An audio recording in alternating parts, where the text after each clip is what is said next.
আপোনাৰ প্ৰস্পন কৰা হৈছে কুৱেশ্যন পেপাৰখিনি ৰিটাৰ্ণ কৰিব লাগে আৰু আপোনালোকে জানে যে আমাৰ দুটা কেম্পাছ আছে সাজ ইণ্টাৰনেশ্যনেল মডেল স্কুল বৰহাউৰ আৰু সাজ মিছন বিউটি নীলবাগানত আৰু এইবাৰ ফাৰ্ষ্ট টাইম আমি চেণ্টাৰ পাইছিলোঁ ফাৰ্ষ্ট ইয়াৰৰ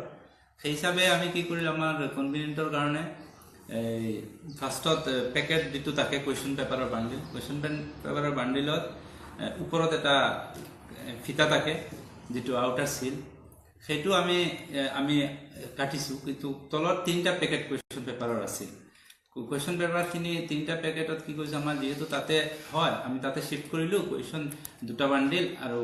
এটা বান্ডিল ইয়াতে কুৱেশ্যন বাকি এইখিনি সিল কণ্ডিশ্যনতে আছিল যেতিয়া ৰিটাৰ্ণ কৰা হ'ল নগাঁৱত মাতিলে তেতিয়া আমি ৰিটাৰ্ণ কৰিলোঁ এইটো তিনিটা কুৱেশ্যন পেপাৰৰ সিল পেকেটখিনি জমা দিলোঁ জমা দিয়াৰ পিছত তাৰ অফিচাৰ এজনে ক'লে এইটো হেৰি কৰিলে আপোনালোকে আউটাৰ সিলটো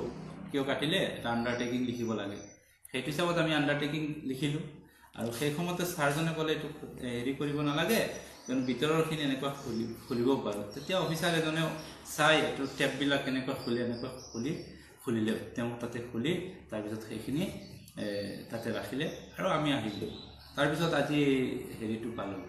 তো সেইটোৱে মেইন সময়তকৈ আগত কেনেকৈ আৰু ক'ৰ পৰা ফাদিল হৈছিল প্ৰশ্নকাকত সবিশেষ চাওঁ হওক আমাৰ এই বিশেষ ৰিপৰ্টত নাম সলনি হ'ল চৰিত্ৰ সলনি নহ'ল স্পষ্ট অসম ৰাজ্যিক বিদ্যালয় শিক্ষা বোৰ্ডৰ অকৰ্মণ্যতা একাদশ শ্ৰেণীৰ পৰীক্ষাৰ তিনিখনকৈ প্ৰশ্নকাকত ফাদিল গণিত পৰিৱেশ বিজ্ঞানৰ পিছত ফাদিল অৰ্থনীতিৰ প্ৰশ্নকাকত ব্যক্তিগত শিক্ষানুষ্ঠানৰ অসাধু প্ৰতিযোগিতাৰ কুফল ভুগিছে শিক্ষাৰ্থীয়ে সেৱা আৰু উচ্চতৰ মাধ্যমিক শিক্ষা সংসদক একেলগ কৰি গঠন হ'ল অসম ৰাজ্যিক বিদ্যালয় শিক্ষা বোৰ্ডৰ কিন্তু সেৱা আৰু শিক্ষা সংসদৰ অকৰ্মণ্যতাৰ চেকা মুচিব নোৱাৰিলে দায়িত্বজ্ঞানহীন চৰকাৰী প্ৰতিষ্ঠানটোৱে ৰাজ্যত কাঠফুলাৰ দৰে গঢ়ি উঠা একাংশ ব্যক্তিগত শিক্ষানুষ্ঠানে মুনাফা আদায়ৰ অসাধু প্ৰতিযোগিতাৰে শিক্ষাৰ্থীৰ জীৱনৰ সৈতে খেলা লৰা ধেমালি পুনৰ স্পষ্ট হ'ল যি ঘটনাত হাত উজান দিলে একাংশ চৰকাৰী বিদ্যালয়েও উচ্চতৰ মাধ্যমিকৰ প্ৰথম বৰ্ষৰ প্ৰশ্নকাকত ফাদিলৰ পিছতে পুনৰবাৰ পোহৰলৈ আহিছে এই ভয়ংকৰ তথ্য 21 মাৰ্চৰ একাদশ শ্ৰেণীৰ গণিত বিষয়ৰ প্ৰশ্নকাকত ফাদিলৰ আঁৰত আছে 10খন জিলাৰ 18খন বিদ্যালয় ইয়াৰে 15খনেই হৈছে ব্যক্তিগত খণ্ডৰ বিদ্যালয় এটা সাধাৰণ পৰীক্ষাও সুচাৰুৰূপে পাতিব নোৱাৰা ASSEBৰ নাক কটা যোৱাৰ পিছতে প্ৰশ্নকাকত ফাদিল কৰা বিদ্যালয়ৰ বিৰুদ্ধে ল'লে ব্যৱস্থা তদন্ত শেষ নোহোৱা পৰ্যন্ত আটাইকেইখন বিদ্যালয়ৰ স্বীকৃতি বাতিল কৰিছে ৰাজ্যিক বিদ্যালয় শিক্ষা বোৰ্ডে থানাই 15খন বিদ্যালয়ৰ বিৰুদ্ধে ৰুজু কৰিছে গোচৰ নতুন শিক্ষাবৰ্ষৰ বাবে বিদ্যালয়কেইখনে কৰিব নোৱাৰিব নামভৰ্তি অৱশ্যে এইবাৰ পৰীক্ষাত অৱতীৰ্ণ হোৱা শিক্ষাৰ্থীসকলে দিব পাৰিব পৰীক্ষা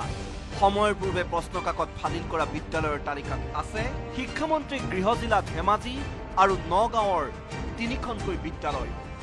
তালিকাত আছে কাছাৰৰ 2খন বিদ্যালয় বৰপেটা বজালী হাইলাকান্দি কামৰূপ মেট্ৰৰ আছে এখনকৈ বিদ্যালয় আছে লখিমপুৰ মাজুলী আৰু নলবাৰী ইয়াৰ উপৰি প্ৰশ্নকাকত ফাদিল কৰা চৰকাৰী বিদ্যালয়ৰ তালিকাত আছে কামৰূপ মেট্ৰ কামৰূপ জিলা আৰু ধুবুৰীৰ নাম একেদৰে গণিতৰ পিছত শুকুৰবাৰে নিশা ফাদিল হ'ল একাদশ শ্ৰেণীৰ অৰ্থনীতি বিষয়ৰ প্ৰশ্নকাকতো ফাদিল হোৱা প্ৰশ্নকাকতেৰে পৰীক্ষাত বহিল লাখ লাখ ছাত্ৰ ছাত্ৰী নিশাই মোবাইলে ভাইৰেল হোৱা ফটোৰে প্ৰশ্নকাকতৰ হুবহু মিল সেইবাবে জিলাই শিক্ষা বিভাগক তদন্তৰ নিৰ্দেশ প্ৰদান কৰিছে অসম ৰাজ্যিক বিদ্যালয় শিক্ষা বোৰ্ডে তিনিচুকীয়াৰ ফিলবাৰী হাইস্কুলত অৰ্থনীতি বিষয়ৰ প্ৰশ্নকাকত ফাদিলৰ পিছতে প্ৰতিক্ৰিয়াৰ সৃষ্টি হৈছে ৰাজ্যজুৰি বাৰে বাৰে আমাৰ এই ছাত্ৰ ছাত্ৰীসকলক লৈ চৰকাৰখনে এই শিক্ষা সংসদৰ বোৰ্ডবিলাকে কিয় শিক্ষাৰ লগত তেওঁলোকে ছাত্ৰ ছাত্ৰীৰ ভৱিষ্যতৰ লগত হেতালি খেলি আহিছে আমি ফিলবাৰী আঞ্চলিক ছাত্ৰ সন্থাই ইয়াৰ ওপৰত ধিক্কাৰ জনাইছোঁ তেওঁলোকে ইয়াৰ ওপৰত তদন্ত কৰিব লাগে যে প্ৰশ্নখন ক'ৰ পৰা ফাদিল হৈছে ক'ৰ পৰা কেনেকৈ ওলাইছে আচলতে কোনজন মহাপুৰুষৰ দ্বাৰা এই পেপাৰখন ফাদিল হৈছে এই বিষয়বিলাক ওলাব লাগে অনুৰূপ প্ৰতিক্ৰিয়া মাজুলী আৰু নলবাৰীতো ছাত্ৰ ছাত্ৰীসকলে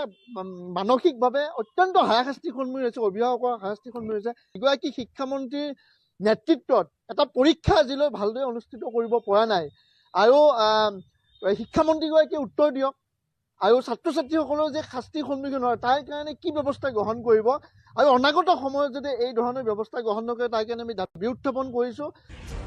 সেবা আৰু শিক্ষা সংসদ একত্ৰিত কৰি নতুনকৈ বোৰ্ড গঠন কৰিলে ঠিকেই, কিন্তু ৰাজ্যৰ ব্যাগম শিক্ষা বিভাগটোৱে যেন পৰীক্ষাৰ ব্যৱস্থাটোৰ সংস্কাৰত লাজ লগাকৈ হ'ল ব্যৰ্থ।